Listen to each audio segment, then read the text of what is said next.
Hi everyone, welcome back to my YouTube channel Das Blog and Cook Kitchen.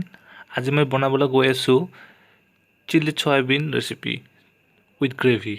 চাওকচোন কেনেকৈ বনাও। প্ৰথমতে chilli সয়াবিনটো মই গৰম পানী কৰিব দিছো আৰু এতে মই সয়াবিন দিম। আপোনালোকৰ ইচ্ছামতে দিব পাৰে যিমান দিয়ে। মোৰ ইচ্ছাতে মই দিছিলো সেইখিনি। এইখিনি গৰম হোৱাৰ পিছত সয়াবিনখিনি গৰম হোৱাৰ পিছত মই ধুনীয়াকৈ পানীখিনি সয়াবিনৰ ভিতৰত যিখিনি পানী আছিল সেইখিনি উলুৱাই পেলাই দিম। তাৰপিছত বনাম ধুনীয়াকৈ। আপোনালোকে চাই থাককচোন ভিডিঅ'টো কেনেকুৱা লাগে। যদি ভাল লাগে লাইক আৰু কমেণ্ট শ্বেয়াৰ কৰি দিব আৰু ভিডিঅ'টো ছাবস্ক্ৰাইব কৰিব পাৰিলে। কৰিম 1 চামুচ নিমখ, 1 চামুচ ময়দা, 2 চামুচ কৰ্ণফ্লাৱাৰ দিলোঁ। তাৰপিছত মই দিম এতিয়া আপোনাৰ লাল মিৰ্চ পাউডাৰ,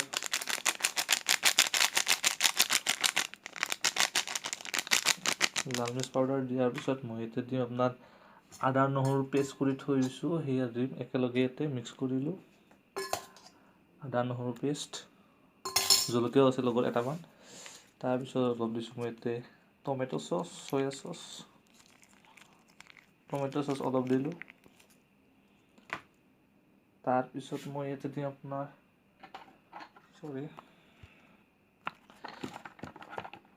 আপোনাৰ অলপমান ভিনেগাৰ দিম, হোৱাইট ভিনেগাৰটো। দিয়াৰ পিছত আপোনাৰ ইয়াতে অলপ চয়া চচ দিম, অলপ দিলোঁ। আৰু এতিয়া এইখিনি মই ভালকৈ সানি লওঁ। ধুনীয়াকৈ বনাই ল'লোঁ। তাৰপিছত এতিয়া মই 10 মিনিট ইয়াত ঢাকি থৈ দিম। তাৰপিছত বনাম ধুনীয়াকৈ। চাই থাকক। হৈ গ'ল, এইখিনি মই ওলাই ল'লোঁ। তাৰপিছত এতিয়া মই ধুনীয়াকৈ তেল গৰম কৰিছোঁ। পকৰা যেনেকৈ ফ্ৰাই কৰে তেনেকৈ ফ্ৰাই কৰিম।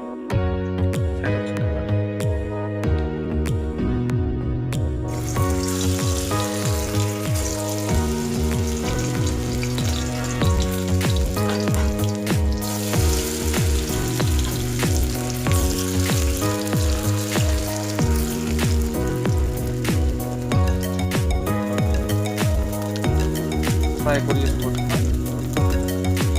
ব্ৰাউন কালাৰ হোৱাৰ লগে লগে পুৰা কালাৰটো ধুনীয়া আহিছে। ব্ৰাউন গল্ডেন ব্ৰাউন হৈছে।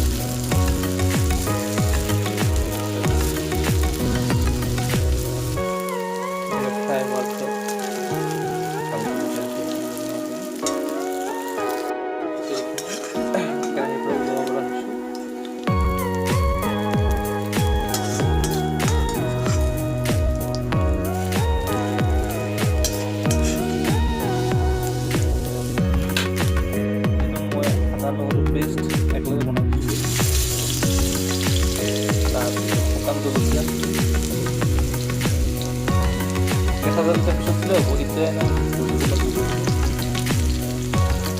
কেপচিকাম মই নাপাম বনাব ট্ৰাই কৰিছোঁ।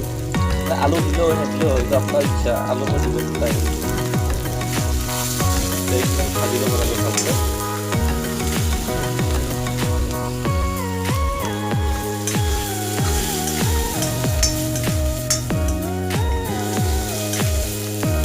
আলু দিলেও হয় নিদিলেও হয়। তাৰমানে মই আলুৰ লগত দি দিছোঁ। আলু খাই ভাল পাওঁ।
হালধি জংগুৰা হালধি জংগুৰা দিব কৈছোঁ হালধি জিৰা গুড়া ধনিয়া পাউডাৰ চব গোটেইখিনি আছে এইটো মিক্স কৰি দি দিছোঁ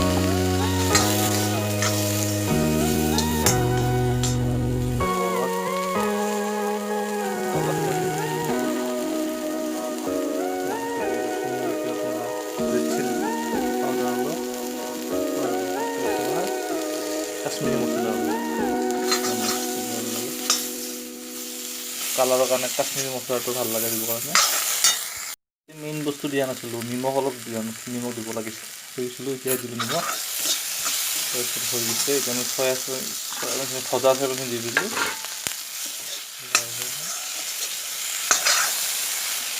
এইটো আপোনালোকে ড্ৰাই ফ্ৰাই কৰিও খাব পাৰে আৰু গ্ৰেভি কৰিও খাব পাৰে সেইটো আপোনালোকৰ ওপৰত ডিপেণ্ড ড্ৰাই ফ্ৰাই হ'লেও ভাল লাগে খাই আৰু আপোনাৰ গ্ৰেভি খাইও ভাল লাগে কোনটো খাই আপোনালোকৰ কথা এইটো দেখিবলৈ ধুনীয়া হৈছে মই অলপমান আপোনাৰ চয়া চচ তাৰপিছত টমেটো চচ অলপ দিব পাৰি অলপ বেছি নহয় অলপ দি দিছোঁ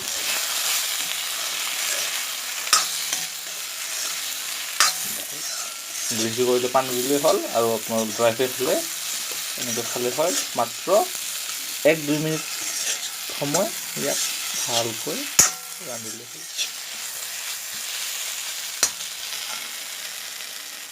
মোৰ হৈ গৈছে 5 মিনিট এতিয়া পানী ঢালিব পৰা হৈছোঁ এতিয়া মই আপোনালোকক কি পানী দিম গম পায়নে আপোনালোকে এই আদা নহৰু যে পেষ্ট কৰিছিলোঁ তাৰে পানীয়ে দিম আৰু ইয়াতে মই 1 চামুচ আপোনাক কৰ্ণফ্লাৱাৰ পাউডাৰ দিম আৰু পানীখিনি ইয়াতে দি দিম তাৰপিছত আপোনাৰ চিলি চয়া ৰেডি এই যে খাই লওক আপোনালোকে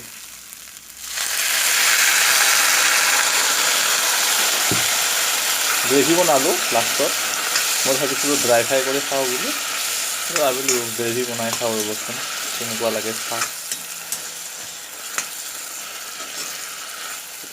অলপ পানী দিলে ভাল হয় তেতিয়াহ'লে অলপমান মানে চয়াবিনটোত ধুনীয়াকৈ মছলা পাতি ধুনীয়াকৈ সোমাই যাব মানে সেই আৰু বইল উতলোতে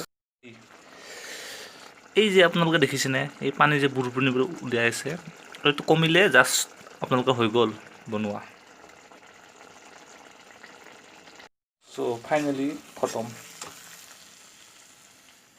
কেনেকুৱা হৈছে চাই লওক আপোনালোকে গ্ৰেভিটো ভাল হৈছেনে